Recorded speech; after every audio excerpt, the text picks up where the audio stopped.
Good evening, ladies and gentlemen. Perhaps taking through the first 3 steps, I'm going to take you through the next 3 steps, which I hope you'll find simple and straightforward. It's the steps we will take any client through, but please stop me if anything you get lost anywhere through the process, but hopefully you'll find it very straightforward. Just to recap, Pat's got to the stage where we've identified that Bob and Carol, at the height of their need, if you like, is they're going to need £22,000 a year from their own resources. From then on, a few years after that, the state starts kicking in and their needs gradually reduce. But to start off with, they're aiming to get an income of £22,000 a year from their own resources. The first step is to work out what you've got in the pot towards that. But in actual fact, it's not. The first step is to know what goes into the pot. And you might be surprised at some of the things that are in there and some of the things that aren't. What is in the pot? It's all the usual things.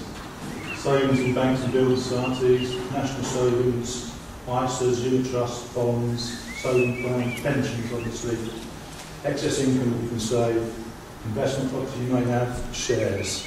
So that's the type of things that form this pot that which you're going to get the £22,000 a year from. The sort of things that aren't in there, or shouldn't be in there, is your own home, possible inheritances, and lottery win. If you're banking on a lottery win, then you've had it, quite frankly. You might be surprised to see that your home's not it, that your home shouldn't be included in the pot. And the reason for that is that for every person that comes into office and say they're going to downsize and use the equity in their property to retire, probably out of 20 people that say that, less than 1 or 2 actually do when it comes to it. And it's quite understandable really, because if you think about it, you spend all your life building up to that property. It's probably the most expensive property you've ever owned. The kids are left home, you've got no mortgage on it, it's time to enjoy it. Why would you want to move out? In our experience, the only reason why people move out of their properties when they retire is either to move abroad or to move to a different part of the country where perhaps property is a little bit cheaper.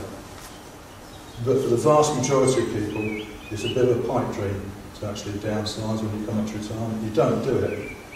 You tend to do it when you have to. When the property's too big for you, when you can't manage with it, whatever, you want to move a bit closer to family. That's when you do it. You don't do it when you retire. And that's real life. That's what happens. The next one in there is possible inheritances. Well, of course there is the possibility of inheritances. The problem with that is that you don't know when they're coming, and if they're coming to you. So it's difficult to take that into account. You look on it as a bonus as and when it happens, when it comes. But you can't bank on it being there and available when you come up to retirement, on the day you want to retire. The other issue is these days, long-term care and providing for long-term care is an increasing problem. And whilst there's been many sort of plans put around about what they intend to do about it, effectively, one way or another, you're going to end up paying for it. The state's not going to provide for long-term care, and for a lot of people, their property is going to pay for long-term care. We do have a solution about that. We have a solution about that, but for the vast majority of people, long-term care is a distinct possibility funded from your own resources, and your own resources will tend to be your own property. Lottery win. Well, with a lottery win, the actual odds of winning the first prize in the lottery are 14 million to 1. Which you can keep on having a go at if you want, but the chances of it happening when you want it to happen are entirely remote. A little tip here about the lottery. Never buy a lottery ticket on a Sunday, Monday, Tuesday, Wednesday or Thursday.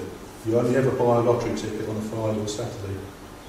And the reason for that is, statistically, if you buy a ticket on a Sunday, Monday, Tuesday, Wednesday or Thursday, statistically you're more likely to die by 8 o'clock on Saturday night than in the lottery.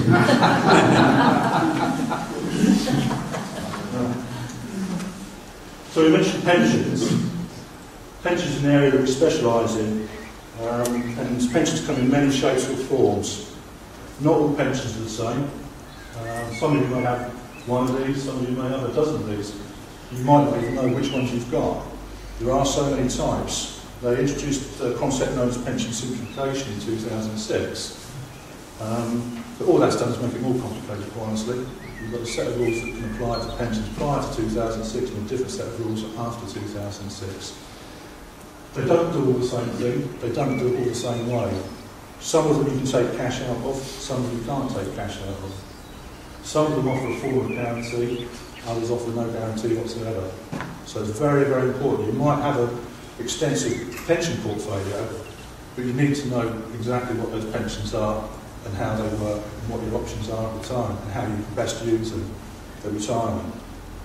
So following the theme from Bob and Carol, if we look at what they have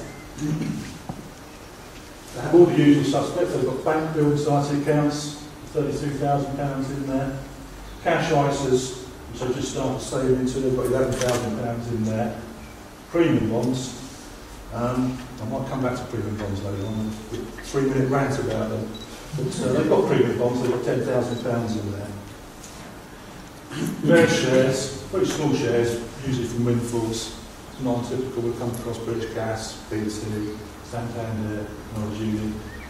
Certainly today's values, they don't add up to a lot of paperwork, but not a great deal of money. Stocks and shares ISAs. Bob and Carol save them regularly to build up a stocks and shares ISA.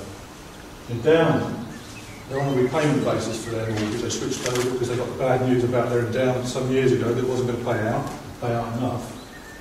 So they stopped paying into it, but they left the value in there and hoped for a final bonus. So they've got £16,000 in an endowment. Bob's a member of his employer's pension scheme. He's built up a fund within the employer's pension scheme with £37,000. He also contracted out of the state pension scheme at some stage, which is why he's getting a smaller amount from SERPs. But in return for that small amount from SERPs, he's currently got a fund of £22,000 as a result of national insurance rebates contracting out of SERPs. He's also got a pension from a previous company he worked in many years ago, that's £41,000. So they've got a total there, between the two of them, assets, excluding their home, of £182,400. And that's the starting point for their pot. What are they saving at the moment?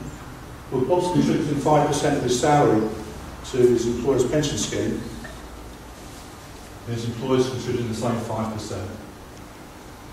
Carol's pension, she's in the local government pension scheme. The local government pension scheme requires members at the moment to, depending on which section you're in, contribute 6% of salary. So she's contributing £80 per month. Cash ISAs, they're saving £150 a month. And stocks and shares ISAs, they're putting £75 a month into. This might be different for you, obviously, but it's not completely untypical for the sort of situation that we come across. So we know, we've worked out what Bob and Carol need, we know what they've got in the pot, we know what they're saving.